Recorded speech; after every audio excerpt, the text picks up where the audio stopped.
Hey gengs, kembali lagi di Katomuji Review Film.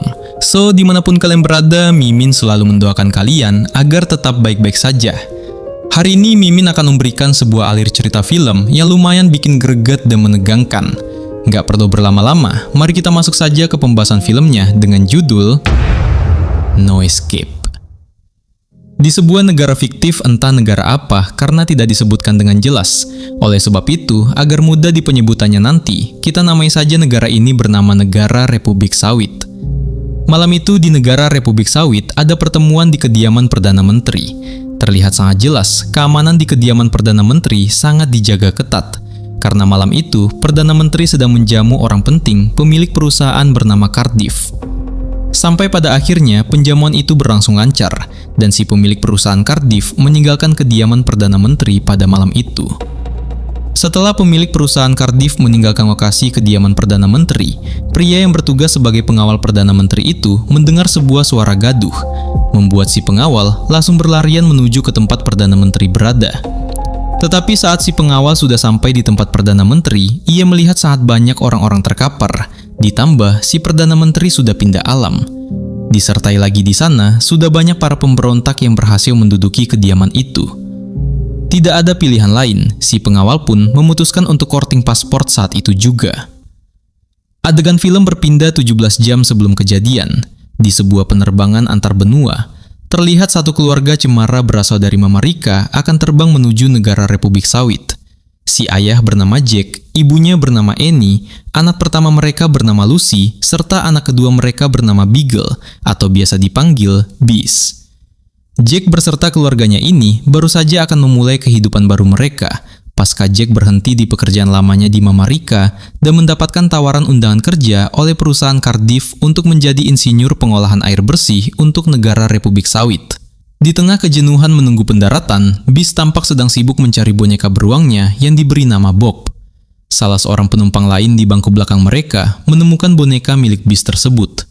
Si pria yang menemukan boneka Beast itu bernama Homan. Singkat cerita, mendaratlah dengan selamat keluarga dari Jack ini. Saat itu, mereka kebingungan untuk menaiki taksi, yang mana disebabkan tidak adanya jemputan dari pihak perusahaan maupun pihak hotel. Saat Jack akan memilih salah satu taksi, ia ditegur oleh Homan.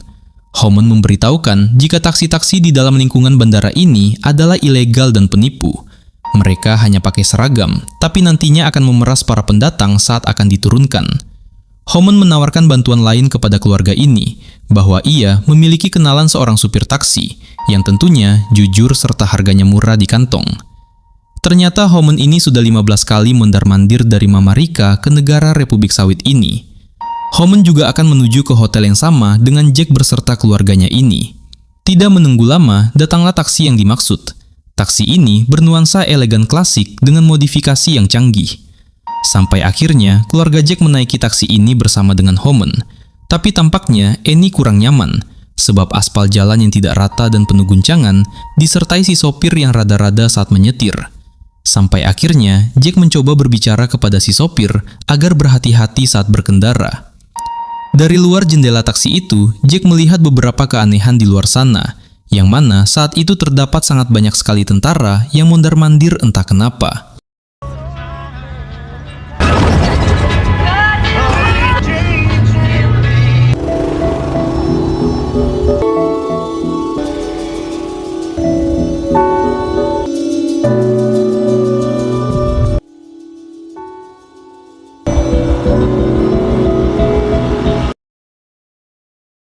Akhirnya Jack bersama keluarganya sampailah di sebuah hotel.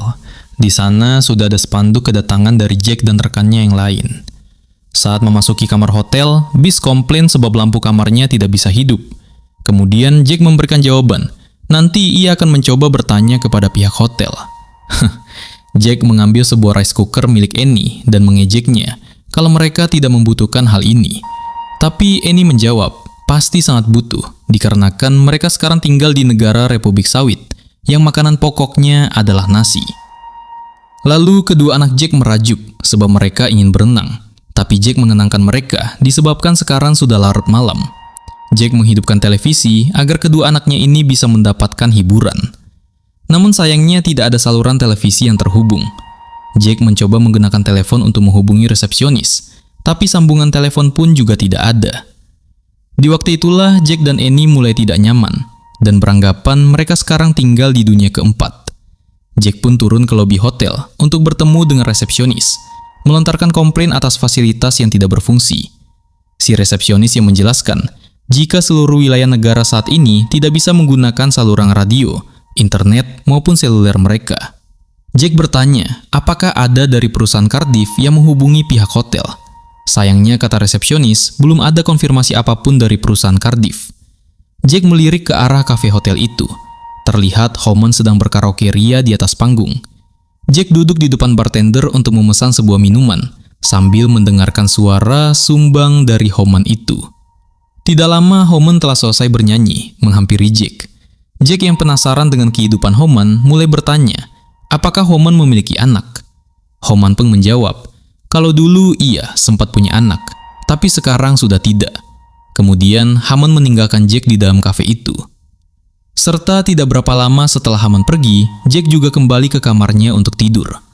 Di tengah malam, Jack mendapati Annie sedang pundung di dalam kamar mandi. Disebabkan baru kali ini Annie meninggalkan negaranya, Jack mencoba menenangkan Annie serta meminta maaf atas keputusannya ini. Annie meminta Jack memberikannya waktu sebentar untuk sendirian. Esok harinya, Jack kembali mendatangi resepsionis untuk bertanya apakah sudah ada kabar dari Cardiff. Tapi kembali, resepsionis menjawab jika belum ada informasi apapun. Jack yang sudah gusar meminta koran kepada si resepsionis. Tapi resepsionis bilang mereka tidak mendapatkan kiriman koran pada hari ini. Jack meminta si resepsionis memberitahukan di mana toko yang menjual koran. Si resepsionis pun menunjukkannya lewat peta. Jack berjalan keluar dari hotel menuju lokasi yang diberitahu resepsionis. Lokasi yang dituju oleh Jack melewati pasar tradisional, yang mana Jack cengak-cengok melihat fenomena itu. Disertai para penduduk negara Republik Sawit juga menatap Jack keheranan. Tidak berapa lama, sampailah Jack pada toko penjual koran. Namun ia tidak menemukan koran dalam bahasa Inggris. Jack bertanya kepada pemilik toko, apakah ia punya koran terbitan Amerika Post atau sejenisnya. Kemudian si pemilik toko koran ini memberikan Jack satu buah koran edisi 3 hari yang lalu. Walaupun bukan yang terupdate, Jack terpaksalah harus menerima koran itu. Barangkali ia menemukan sepercik informasi. Saat Jack meninggalkan toko koran, nampak orang-orang lokal berkumpul, sepertinya akan melakukan demonstran. Dibarengi dari sisi lain, para polisi dengan atribut lengkap menghadang para pendemo itu. Tapi situasi memanas. Di saat para pendemo mulai berbuat anarkis, yang menyebabkan para pakpol ini harus melakukan pembalasan.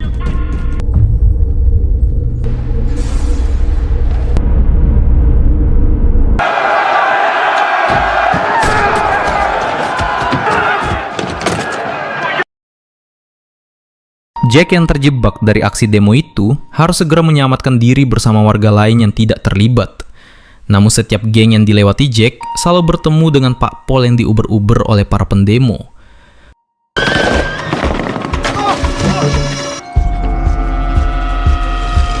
Sampai akhirnya pun Jack hanya menatap ke arah hotelnya.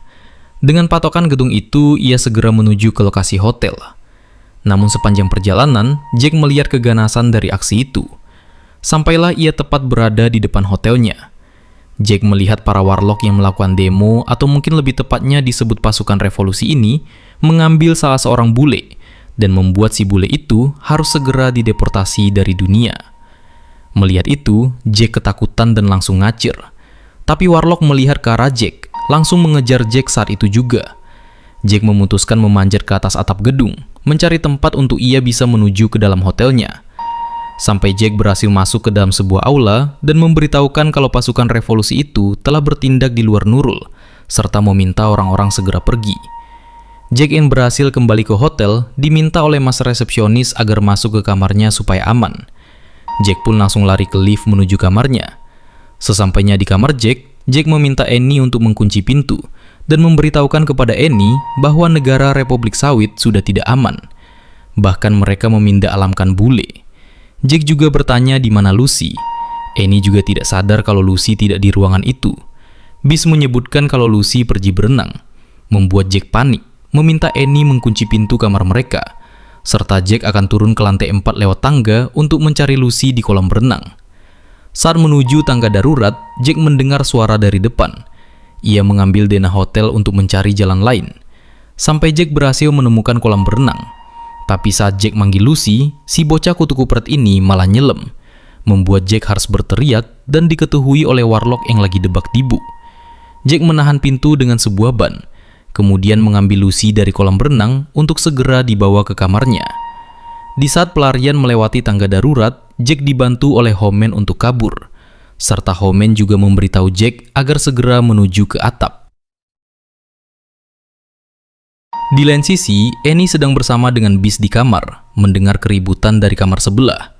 Ditambah, Annie melihat lewat door viewer ke arah kamar depan mereka yang sudah berantakan oleh para penyerang ini. Annie yang ketakutan langsung meletakkan banyak barang di depan pintu kamar hotelnya agar bisa menjaga ia berserta Beast. Tidak lama, suara keributan itu hilang. Terdengar suara panggilan dari luar yang merupakan Jack. Jack langsung memerintahkan Annie untuk segera menuju ke atap hotel seperti yang diinstruksikan oleh Hammond tadi. Namun aksi kabur mereka tidaklah berjalan mulus, sebab boneka beruang Beast terjatuh. Beast meminta untuk diambilkan, namun saat akan diambil kembali oleh Jack, segera para Warlock datang menyerang Jack berserta keluarganya. Sesampainya di atas dengan selamat, Jack dan keluarganya disambut oleh Hammond bersama warga negara asing lainnya. Hammond menyarankan agar Jack tidak terlalu dekat dengan pinggir gedung itu, sebab bisa berbahaya. Terdengar suara dari Warlock yang melakukan pemberontakan dari bawah gedung. Mereka yang tidak paham arti dari kalimat Warlock itu meminta seorang pria Prancis yang mengerti bahasa Warlock dan menyuruh Annie untuk menerjemahkannya. Yang mana inti dari perkataan Warlock adalah, "Hai ante-ante asing, segeralah keluar dari negara kami." Serta juga agar mengambil kembali sumber daya alam yang telah pihak asing ambil dari warganya. Serta beberapa hal yang memiliki kiasan yang mereka tidak tahu artinya. Lalu Hammond dan Jack meminta resepsionis menjelaskannya. Secara tersirat, resepsionis hotel mengatakan, konflik ini berkepanjangan disebabkan Perdana Menteri yang lebih condong kepada pihak asing, mulai dari pekerja sampai penggerukan sumber daya alam ketimbang Warlock itu sendiri, membuat banyaknya anak bangsa yang di-PHK putus sekolah, serta janji 19 juta lapangan kerja yang tak kunjung terrealisasikan. Intinya, Warlock ingin meruntuhkan tirani sekarang yang hobbit nyawit. Setelah mendengar perkataan resepsionis yang masuk akal, terdengar suara helikopter. Jack beserta yang lainnya sudah senang karena beranggapan itu bantuan dari pemerintah. Tapi sayangnya, ternyata itu adalah para Warlock yang siap untuk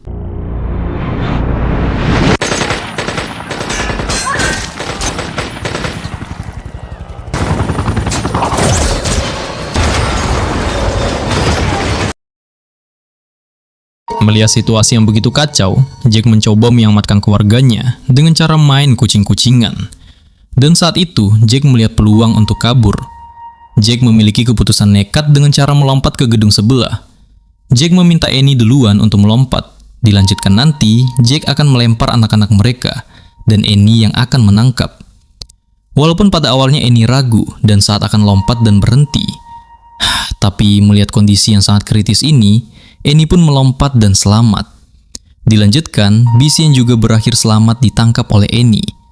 Sampai pada giliran Lucy yang mengatakan jika ia takut dan tidak ingin melakukan lompatan itu.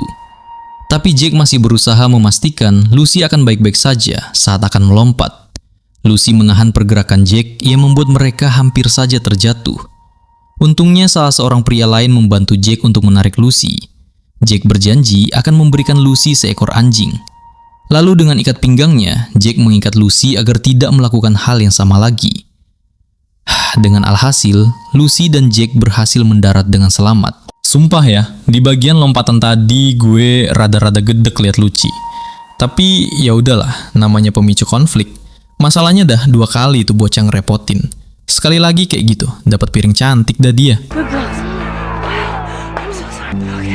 Saat berhasil di gedung sebelah itu, Jack melihat ke arah gedung yang tadi. Pemimpin Warlock itu memperlihatkan foto Jack yang terpampang di brosur selamat datang. Kemudian ia sadar bahwa target Warlock adalah ia dan keluarganya. Jack mencoba terus bergerak, sampai akhirnya melihat ke arah bawah. Saat itu mereka melihat kalau para Warlock telah membawa sebuah tank dan bersiap untuk menembak. Tidak ada pilihan lain, Jack pun memutuskan untuk masuk paksa ke dalam gedung itu. Sampai di dalam gedung, tembakan itu meluluh lantakan ruangan tersebut. Dengan inisiatif cepat, Jack meminta keluarganya bersembunyi di bawah reruntuhan. Lalu Jack menutup lubang tersebut dengan seseorang yang udah nyampe duluan ke tempat Tuhan. Dari balik reruntuhan itulah, Jack melihat pergerakan para warlock mencari mereka. Namun berhasil selamat sebab persembunyiannya terkamuflase dengan baik. Saat itu Mimin melototin si Luci aja. Kali aja bertingkah lagi tuh bocah. Tapi untungnya enggak. Sampai dirasa aman, Jack mencoba keluar dari persembunyiannya. Lalu Jack memiliki ide untuk menyamar dan meminta Annie mengambil pakaian dari orang-orang di dalam. Serta Annie juga mencari peta untuk menuju kedutaan Mama Rika. Tapi terkendala bahasa. Saat itulah masuk seorang warlock yang sedang menjara barang-barang orang di dalam gedung itu. Membuat Jack harus melakukan keputusan yang kritis.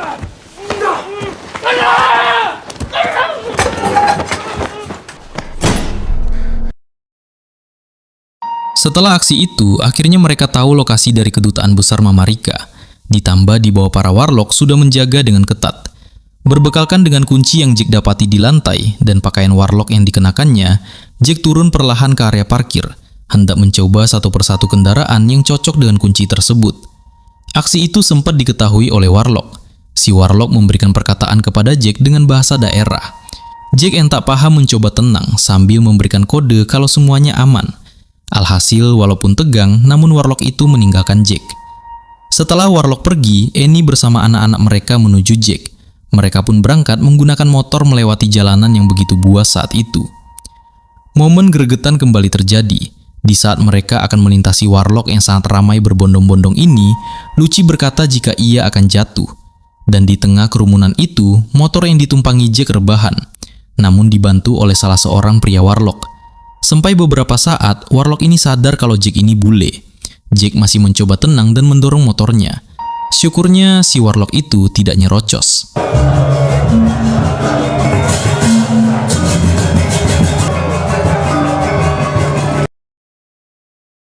Singkat cerita, sampailah keluarga ini di kedubes Mama Rika. Jack menyarankan agar keluarganya tetap di luar, sementara Jack sendiri akan memastikan ke dalam gedung dubes tersebut. Tidak disangka, kedubes juga telah berhasil ditaklukkan oleh warlock tersebut. Saat Jack akan kabur, warlock melihatnya dan langsung mengejar Jack.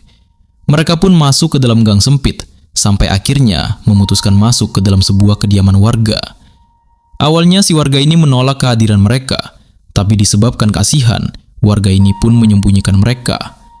Terlihat dari persembunyian, para warlock mulai mengintimidasi si warga tadi. Terfikirkan oleh Jack untuk mencoba merebut sebuah senjata di sana.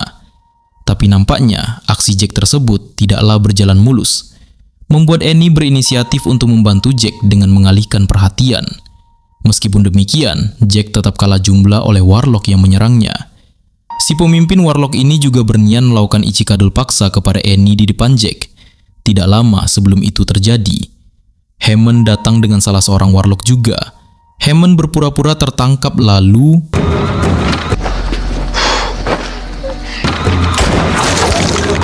setelah berhasil melumpuhkan dan membuat para warlock kabur, mereka harus segera meninggalkan lokasi ini dengan segera. Kembali Lucy histeris tidak ingin pergi. Dengan cepat, Hammond menenangkan Lucy, memberikan Lucy sebuah kalung, yang mana kata Hammond, ini adalah kalung dari putrinya, di mana kalung ini punya kemampuan untuk melindungi orang yang memakainya. Setelah tenang, Hammond membawa anggota keluarga ini ke sebuah tempat untuk satu malam ini. Lokasi yang mereka tuju harus melewati sebuah rumah pekerja malam yang biasa didatangi oleh Hammond. Sampai di lokasi yang dimaksud, Hammond memperkenalkan orang yang membantunya tadi, bernama Kenny. Kenny dan Hammond menyajikan keluarga Jack untuk mengisi perut mereka. Lalu Hammond mengajak Annie dan Jack untuk berbincang sebentar. Kepada Jack dan Annie, Hammond menjelaskan, mereka harus kabur melewati sungai di depan sana, sebab sungai itu sudah dekat dengan berbatasan suakanya Vietnam. Dan itulah tujuan perlarian mereka malam ini agar selamat. Setelah menjelaskan strategi mereka malam itu, Annie berpamitan kepada Hammond, sebab Annie ingin mengecek keadaan kedua putrinya. Seperginya Annie, Jack berterima kasih kepada Hammond, serta Jack sadar kalau Hammond dan Kenny ini merupakan agen elit dari Mama Rika. Hammond menjawab jika itu benar, kemudian Hammond menjelaskan kalau Jack tidak perlu berterima kasih kepadanya. Sebab itu adalah bentuk tanggung jawab Hammond dan negara, dikarenakan merekalah yang membuat Jack sampai ke negara Republik Nyawit ini.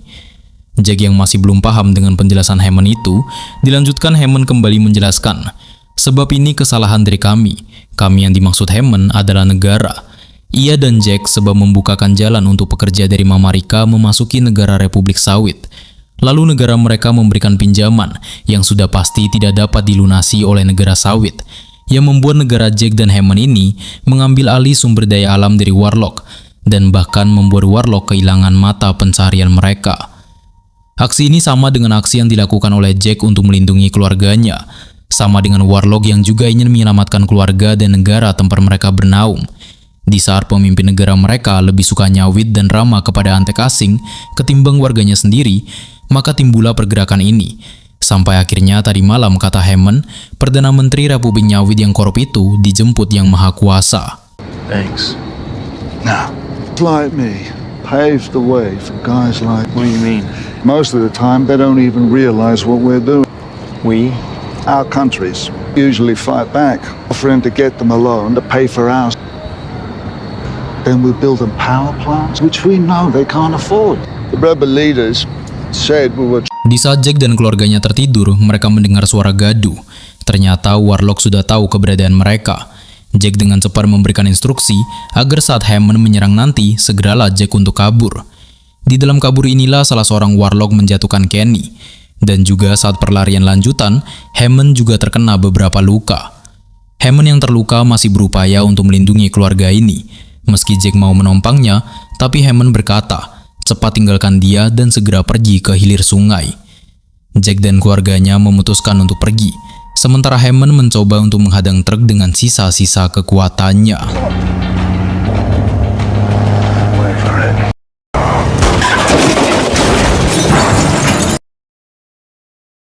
Jack dan keluarganya berhasil sampai ke pinggiran sungai. Jack meminta keluarganya untuk sembunyi, sementara ia akan mencari perahu. Namun saat akan mengambil perahu, mereka diketahui oleh si pemilik perahu. Jack mulai bernegosiasi dengan menukar jamnya untuk perahu itu. Si warga ini malah ingin sepatu milik Jack. Saat sudah memberikan sepatunya, nampak Warlock kembali datang. Si pemilik perahu mencoba menyembunyikan Jack di balik perahu rusaknya. Tapi aksi itu diketahui oleh Warlock. Jack yang terdesak tidak bisa apa-apa, membuat Annie, Lucy, dan Beast juga kehabisan kata-kata. Lucy memberanikan dirinya untuk membantu si ayah, tapi pada akhirnya juga tertangkap. Si pemimpin Warlock ini meminta Lucy untuk memindalamkan Jack. Tapi saat itu akan terjadi, dengan cepat Annie datang dari belakang dan menjatuhkan mereka. Diikuti gerakan Jack yang cakep betul untuk melakukan perlawanan. Setelah berhasil, mereka berempat mulai mendayung perahunya menuju arah yang telah diberitahu oleh Hammond. Namun tentu saja aksi itu tidak berjalan mulus, sebab Warlock juga mengejar mereka dari belakang. Sisa-sisa keputusasaan itu terobati ketika melihat sebuah plang bertuliskan Vietnam. Jack mencoba meminta tolong kepada tentara Vietnam yang berjaga. Walaupun tentara Vietnam awalnya tidak mengizinkan Jack dan keluarganya untuk memasuki wilayah mereka. Tapi saat melihat Jack bersama dengan keluarganya, serta saat itu perahu Jack juga telah masuk ke perairan Vietnam, membuat para tentara Vietnam ini memerintahkan para Warlock Republik Sawit untuk mundur, sebab perahu itu telah masuk ke wilayah kedaulatan mereka. Jika Warlock menyerang, ini akan berakibat rumit kepada diplomasi kedua negara, membuat Warlock Sawit pun mundur, serta Jack dan keluarganya diselamatkan oleh tentara Vietnam untuk diberikan perawatan. Gengs, film No Escape ini memberikan kita gambaran pahit bahwa di balik gemerlapnya investasi asing, ada dinamika sosial yang sangat kompleks. Jack dan keluarganya hanyalah segelintir orang yang terjebak dalam arus kemarahan warga lokal yang merasa ruang hidupnya telah dirampas oleh kebijakan yang dianggap tidak adil. Pesan moralnya jelas, dalam kondisi paling kritis sekalipun, komunikasi dan kekompakan keluarga adalah kunci utama untuk bertahan hidup. Edukasi penting bagi kita semua adalah untuk selalu riset secara mendalam sebelum memutuskan untuk pindah atau bekerja di tempat yang memiliki stabilitas politik yang belum kita pahami sepenuhnya. Analisis alur cerita ini dibuat dengan tujuan memberikan ulasan kritis dan nilai edukatif terhadap karya sinematografi. Seluruh cuplikan visual dan narasi ditujukan untuk membedah pesan moral dari sebuah fiksi, sehingga kita bisa belajar dari skenario terburuk yang digambarkan dalam layar lebar. Tapi ya begitulah drama di panggung teater negara Republik Sawit ini. Kita melihat para pemangku tahta yang bertingkah seolah mereka adalah filsuf agung. Namun nyatanya, mereka hanyalah pedagang yang menjual air mata rakyatnya demi seteguk anggur dari cawan emas asing. Mereka sibuk berpidato tentang kemakmuran bersama sambil menggadaikan kunci pintu rumah rakyatnya sendiri. Seperti kata kaum Sins kuno, pemimpin yang menjamu serigala di saat dombanya kelaparan sebenarnya sedang menggali kuburnya sendiri dengan sendok emas. Sungguh sebuah komedi yang getir, bukan? Sang Perdana Menteri mengira ia sedang membangun mercusuar kemajuan, padahal ia hanya sedang menumpuk kayu bakar untuk api revolusi yang akhirnya menjemputnya pindah alam lebih cepat. Janji belasan juta lapangan kerja pun menguap menjadi asap, menyisakan rakyat yang hanya punya dua pilihan, diam tertindas, atau bergerak menjadi badai yang menghancurkan segalanya. Di ujung jalan yang penuh dengan bara dan debu, langkah kaki terikat rindu pada atap yang satu. Tak peduli seberapa jauh jarak memisahkan waktu, keluarga adalah rumah tempat bermuara segala restu. Istana megah berdiri di atas duka yang dalam, lidah berdusta memuji fajar di tengah malam. Hati yang buta membiarkan nurani tenggelam, hingga amarah rakyat menghapus jejak dengan kelam. Mereka sebenarnya salah mengira api telah padam, padahal masih ada bara di bawah sekam.